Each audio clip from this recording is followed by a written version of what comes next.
It may be addiction of tea. It may be addiction of coffee. It may be addiction of drinking. There are 100,000 forms of addiction. Addiction, you see. When you get habituated with the bad things, it is called addiction.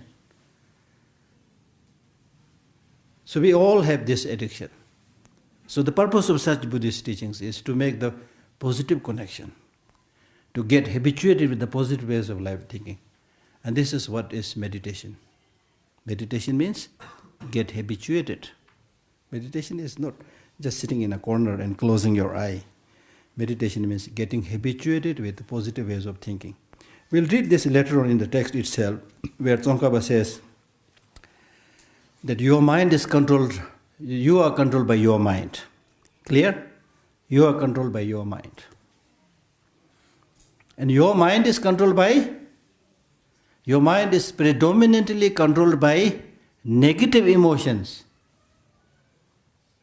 There's the problem. So the Buddhist teaching says you are controlled. The Buddhist teaching does not say you are controlled by your husband. You are controlled by your wife. The teaching doesn't say things like that. Ordinarily we say, oh, my boss, my husband, my boss, my wife, my boss. We say things like that. But no, they can't control you. They can't control you. The Buddhist teaching says you are controlled by your mind. That's not a big issue. That's not a big problem. The problem is the mind which is controlling you is predominantly controlled by ignorance.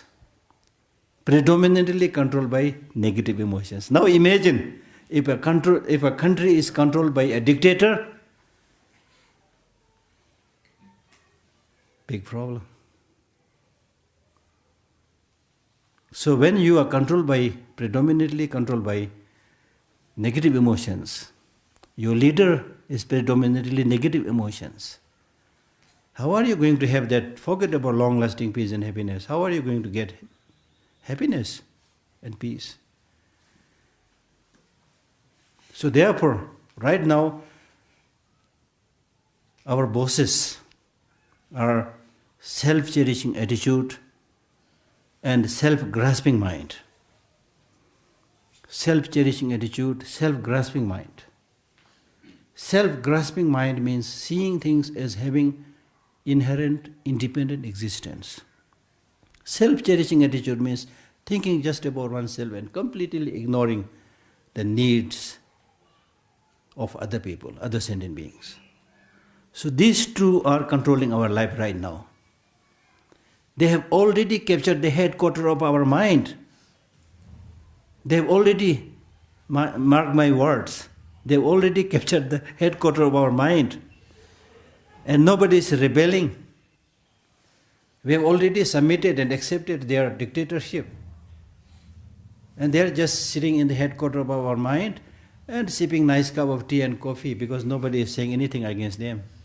So that's why the Buddhist teaching says, no, revolt against them. Against the self-cherishing attitude, develop bodhicitta. Against self-grasping mind, developing the wisdom that understands shunya, the emptiness.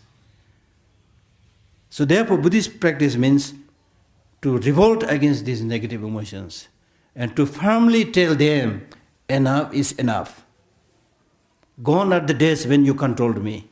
Gone are the days when you bullied me. Gone are the days when you cheated me. Now I know. I have some wisdom due to the kindness of my teacher. I know the Dharma. Now enough, I'm not going to submit to you. So if you develop that kind of insight, that kind of willpower, that's called Buddhist practice. Because all these countless teachings of the Buddha, the target is one. How to remove these negative emotions, or at least weaken these negative emotions. And the root cause of these negative emotions are self-cherishing attitude and primarily self-grasping, ignorance. So how to get rid of ignorance, which is the root of all these afflictive emotions? That's the most important thing. Of course, just for study, we can read so many 100,000 texts and, of this scholar, this interpretation, that interpretation. There's no limit.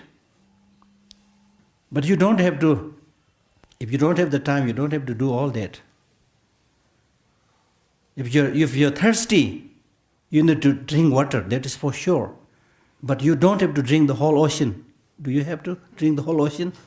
This is not necessary. So I'm saying this not because I myself don't know much, but I'm saying this because sometimes it happens that we just go after intellectual knowledge, and engage in intellectual conversation, dry philosophical conversation, and never check the state of our own mind, our own life, and never become kind of a changed person.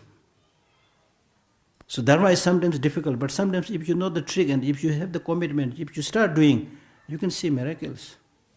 So you need to just identify the self-grasping, the ignorance, seeing things as having inherent independent existence. That's my enemy number one. I need to fight against them. Then the rest of the forces of the negative emotions like anger, jealousy, hatred, sit down and think, what is the good thing that you got from jealousy? What is that great thing that you got from anger? Just think, not just listening to the text, just think, then it will become very clear that these are really have no benefit at all. They only destroy your peace and happiness. That's what we are seeing in the world. Look at the newspapers. That's all we see. These are all result of negative emotions. The infighting, the terrorist, whatever you are saying, all comes from this negative human mind. You see?